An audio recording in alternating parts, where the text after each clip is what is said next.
Oke, Ya, selamat siang Pak Ajat. selamat siang. Assalamualaikum. Bapak Ari. Waalaikumsalam. Ini saya manggilnya Pak Ajat atau Coach Ajat nih. Enaknya aja apa? Enaknya terserah gitu ya. Musim Hmm, sekarang kan cari yang enak aja. Oke, baik. Ya, Pak Ajat nih, ini ada yang menarik ini Pak. ya, Fakta atau mitos Pak, ya Pak. bahwa HR itu sering memberikan pertanyaan jebakan dalam wawancara kerja. Ini Nah, betul fakta atau Pak. mitos? Betul Pak. Silakan dijawab Pak. Jebakan gitu ya. Sebenarnya gini, kami secara HRD maupun user juga gitu ya. Sebenarnya terus terang tidak ada niat, tidak ada keinginan kami untuk menjebak, menjatuhkan, menjelekkan interviewee atau calon karyawan. Niatnya tidak ada di situ. Yang ngapain dipanggil kalau kita mau jatuhkan, kalau kita mau apa namanya, mau nggak pilih istilahnya gitu ya, ngapain juga gitu ya. Sebenarnya kalau dari sisi kami ini bukan membela diri, tapi faktanya jebakan itu mungkin dari sisi menanggapinya ya. Sebenarnya lebih ke arah gini, artinya orang bekerja itu kan seringkali kondisinya itu kan berbagai macam gitu ya. Jadi bukan jebakan sebenarnya Pak Bahari ya. Jadi mungkin kadang-kadang memang ada pertanyaan yang rada-rada di luar nalar gitu ya, kadang-kadang ya. Tapi kalau kita lihat, begitu kita mendapat pertanyaan yang di luar nalar, sebenarnya panelis atau siapapun yang menginterview itu kan pasti akan melihat ekspresi kita. Ya kan? Misalnya gitu ya. Pernah loh saya jadi panelis gitu ya, menginterview lulusan STM listrik karena memang perlu untuk bagian listrik di kantor ya. Enak interview apa tiba-tiba usernya nanya gini, kamu sudah kerja berapa tahun di apa di teknisi listrik atau apa gitu ya, pokoknya di bagian listrik gitu ya. 3 tahun. Oh ya, kemana aja ini. Pertanyaannya yang terakhir ini, kamu pernah kesetrum berapa kali?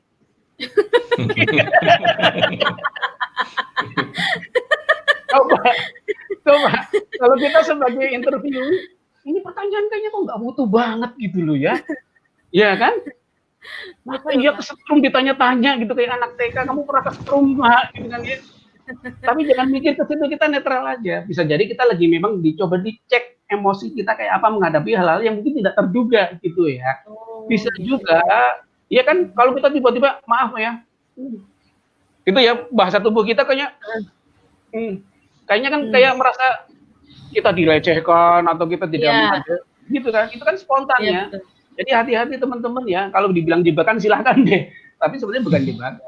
Bahasa tubuh itu juga kita hati-hati. Bisa saja kan sebenarnya pertanyaan itu pas selesai memang saya nanya, Pak, nggak ada pertanyaan lain apa selain nanya kesetrum dia berapa kali? Justru saya ingin memastikan, ini kan perusahaan yang namanya listrik itu kan nggak ada toleransi tanda petik kesalahan ya. Kalau dia kesetrum, dia sekarang untung dia masih hidup. Kalau dia kesetrum suatu saat ceroboh, tidak memperhatikan dan dia mati, siapa yang rugi? Gitu kan? Iya benar.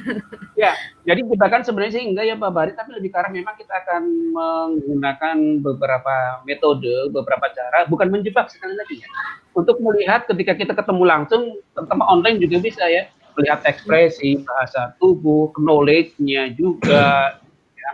Jadi kadang-kadang misalnya pernah loh, saya juga mendampingi panel direksi waktu itu, bos nanya gini, waktu itu cari kepala cabang di Pekanbaru, gitu ya, diundang ke Jakarta dari Pekanbaru. Oke, bla bla bla bla bla. Kemudian distributor. Kamu tahu jumlah penduduk Pekanbaru? Gampang lah ya, kira-kira misalnya Pekanbaru misalnya 5 juta atau berapa juta lah. Oke, kamu tahu ya? Kamu lahir di sana? Iya. Oke. Sekarang kamu tahu nggak dari di sekitar penduduk itu ada berapa yang punya TV? Ini kan pertanyaan yang ditanya ini calon kepala cabang gitu ya. Ditanya gitu, Pak. Iya, calon kepala cabang ditanya penduduk, kemudian yang kedua berapa yang punya TV? Ya memang sih kita jawab ngawur juga mungkin bisa lah ya. Tetapi kan jawaban ngawur kita pun juga istilahnya bukan ngawur ya, kan harus ada pertimbangan. Kira-kira dengan keadaan ekonomi Pekanbaru seperti apa. Nah, ternyata di ujung-ujungnya kenapa saya nanya seperti itu, saya penasaran karena saya senang belajar gitu-gitu ya. "Pak, ngapain sih Pak nanya-nanya TV?" Gitu. Itu waktu itu TV itu adalah salah satu indikasi itu level ekonomi, gitu ya. Jadi Oh karena gitu. kami distributor, jadi ingin Mhm. lihat Pekanbaru itu ekonominya kira-kira kayak apa sih, gitu ya. Oh. Terus yang kedua, kami berpromosi juga medianya adalah kebetulan ada lewat televisi. Jadi Mmm. kira-kira mengukur efektivitas seperti itu. Jadi teman-teman, hati-hati ketika kita ditanya sesuatu yang kayaknya mungkin agak-agak out of context, nggak ada Mhm. niat kami untuk menjebak, nggak ada niat kami untuk menjatuhkan, tapi sebenarnya justru kita di-challenge. Seberapa luas wawasan kita, pengetahuan kita, logika kita. Jadi nggak malah jadi konyol jawabannya, terus belum apa-apa udah merasa, kayaknya melecehkan, saya kan S3, S2 kok ditanya jumlah yang punya TV, gitu-gitu kan bisa tersinggung gitu ya. Itu Pak Fahri, jadi nggak ada sih istilah kami mau jebakan nggak ada, tinggal bagaimana sikap kita menyikapi ya bahasa tubuh, cara menjawab. Dan sekali lagi karena ini juga sudah terkait dengan menjawab, jadi gini loh teman-teman ya, apalagi kalau misalnya gitu ya, Mhm. bahwa yang namanya ilmu, ilmu itu unlimited gitu ya. Unlimited itu kalau orang tua bilang di atas langit masih ada langit. Artinya kalau kami menginterview teman-teman mengenai knowledge, mengenai teknik, teknis sesuatu mengenai teman-teman, itu nggak usah malu, nggak usah sungkan kalau memang ditanya teman-teman belum tahu, gitu ya. Kenapa seperti itu? Karena justru dari sini kami bisa ingin memastikan teman-teman pengetahuannya di mana. Kalau memang jodoh nggak usah khawatir, ya. Mmm. Kalau memang kami cari orang yang memang pengetahuannya sampai level tertentu misalnya gitu, kita pun akan terima.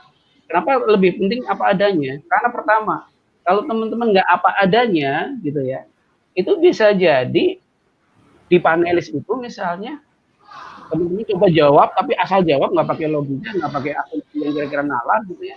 Mhm. Ada panelis, user yang memang tahu banget mengenai hal itu, jadinya malah konyol. Wah, ini anak sok Hmm. tahu gitu ya. Jadi Ketahuan ngarangnya gitu ya, iya Pak? betul, ketahuan ngarangnya bokisnya gede banget gitu kan ya. Ya, tapi sebaiknya ya bilang aja, "Pak atau Bu, maaf, sepengetahuan saya yang saya tahu, Oh jadi nggak gitu ya. apa-apa." Iya Kenapa iya seperti iya itu? iya. Karena perusahaan kan tahu ya, namanya perusahaan mencari karyawan, itu kan nobody perfect gitu ya. Mmm. Ya memang kita akan menghitung seberapa tidak perfect-nya, tapi kan justru dari awal kalau kita terbuka, kita jujur, kita jadi tahu, oh ketidakperfect-an orang ini, itu di hal ini. Jadi nanti begitu masuk, justru itu jadi PR kita, perusahaan untuk mendevelop dia sehingga sesuai dengan yang kita harapkan. Itu Mmm. ya Pak Fahri ya, jadi nggak ada istilah jebakan. Oke, oke. Jadi Jawabannya itu satu satu jawaban, satu kata saja, Pak. ya, Fakta atau mitos, Pak? itu mitos, Pak. Oh, mitos, jelas itu. Iya, Jadi gitu saya ingin ya. mempertegas saja. Jadi teman-teman itu job seeker itu sering banget tuh nulis, awas HR sering memberikan pertanyaan jebakan gitu ya pada saat wawancara.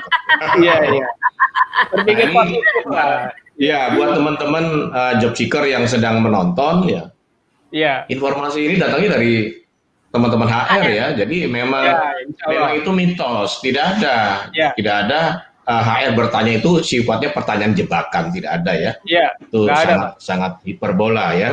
Oke. Betul. Oke, baik. Udah, Pak? Sudah Siap. selesai kah? Udah. Terima kasih Iya, ya Pak Ajat, terima ilmunya kasih. bermanfaat banget nih Insya untuk kita Allah. lah, untuk para job Terima seeker, untuk para kasih. HR ya Pak ya. Gitu Pak Ya, Bari, ada lagi Pak? Udah gitu aja ya Pak. Nah, kata Pak Bari kan aku disuruh pantun nih. Nih, mudah-mudahan bagus ya Hmm. pantunnya ya. ya, Kalau nyanyi kan nggak mungkin Pak, karena nanti pada kabur kan Hmm. orang-orang. ya. Nah, pantun aja deh.